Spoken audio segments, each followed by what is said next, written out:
and another one from Guy Richy. So I just came out of the theater for watching In the Gray, and I went into this one pretty dark. I've only seen like the trailer once or twice, so even the premise was sort of lost on me. So I was like, it was a totally blind thing. I just saw Jake Gyllenhaal, Henry Cavill, Guy Richy movie, a little bit of action-y. So it's like, okay, let's see what this one's about. And so, essentially, this movie is like an action-y style sort of Guy Richy version of like Ocean's 13, if it's like the most quickest, simplest description of it. Basic premises, and I went into it blind, and AMC kind of jumped the gun. I think they're shortening the pre-trailer ads and stuff because I came in like about a minute or two late. So I had to speak to a random person sitting next to me right after the movie to see what I missed, and apparently the movie just starts right out. So minus points for that because I spent the first like 15 minutes not really engaging into the movie until everything started clicking, because it drops you right in. And I guess unless if you've seen the trailers and already kind of know what you're getting into, or I've seen the movie from the very beginning, which I didn't, so that's probably my experience. It's what I get for not getting to the theater on time.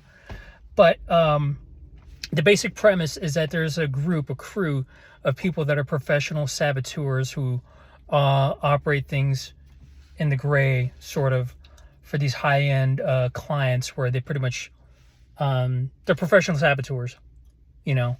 So they work the legal way, they do sabotage, apply pressure, and then if anything goes wrong and stuff, they'll do like the hard, direct, like kneecapping stuff to get people. So basically the basic premise is that there's a shifty, billionaire tycoon type who, shady guy who basically owes a lot of money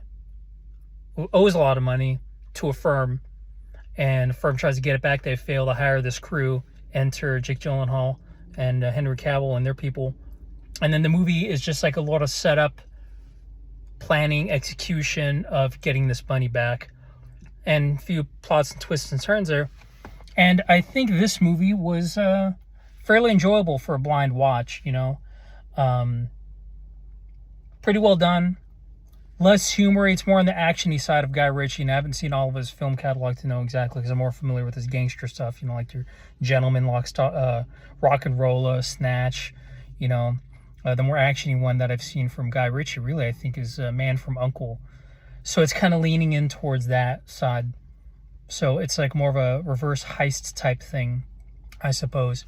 If you're into that kind of stuff, a basic, simple premise like that, action-y type thing. Not really action-packed, but, it's just a pretty cool, slick movie with good setups and payoffs and kind of witty banter and all that. You might find some enjoyment in it. If not, if you're kind of lukewarm about it, you might be able to pinch some pennies and see it in a matinee or wait for streaming.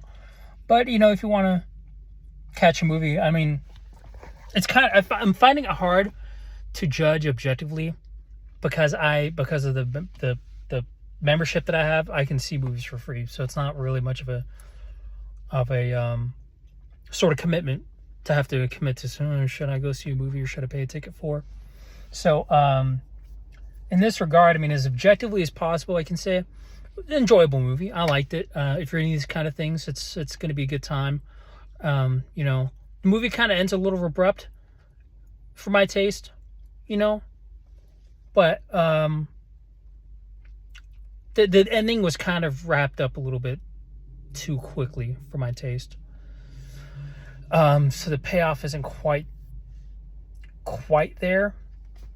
But, if you're a fan of Guy Richy, if you like these cool movies and stuff, people being badasses and, doing slick shit, working in the gray, you'll enjoy it.